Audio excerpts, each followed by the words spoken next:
Hello, students, teachers, parents, history nerds.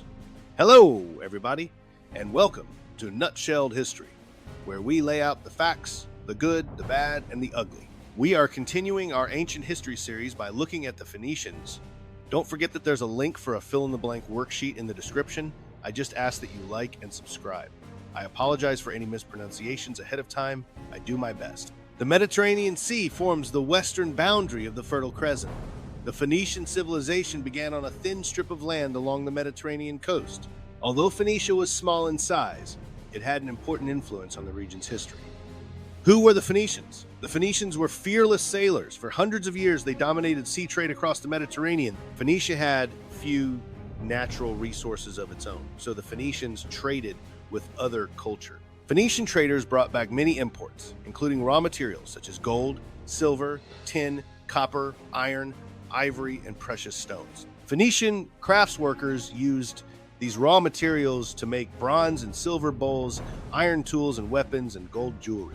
Traders shipped these goods as well as pine and cedar logs, wine, olive oil, salt, fish, and other goods as exports to ports across the Mediterranean. How did the Phoenicians use the sea?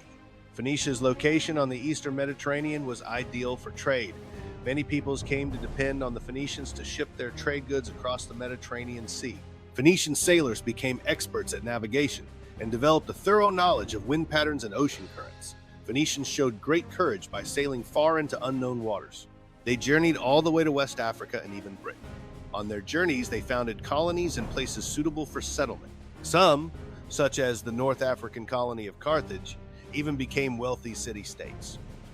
What is the cultural legacy of the Phoenicians? Phoenicia did not survive, but some of its achievements endured. The Phoenicians' legacy includes their alphabet, which was easier to learn than cuneiform and enabled more people to learn how to write. This alphabet was adapted by both Greece and Rome. The Greeks used the Phoenician standard of weights and measures. Through trade, the Phoenicians linked the diverse peoples and cultures around the Mediterranean region and beyond. And now, the nutshell. The Phoenicians were the overachievers of the ancient Mediterranean. Despite being crammed onto a skinny coastal strip, they sailed like pros, traded like champs, and spread their influence far and wide. With a land that wasn't exactly resource-rich, think more rocks than riches, they turned to the sea, hauling in shiny stuff like gold, silver, and ivory, then turning it into fabulous goods to trade.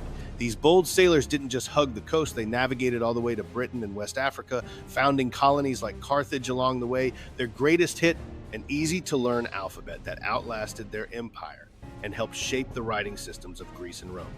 Small nation, big legacy plus, they really knew how to pack a show. There you have it, folks. That is the Phoenicians nutshell. Thanks for stopping by Nutshelled History.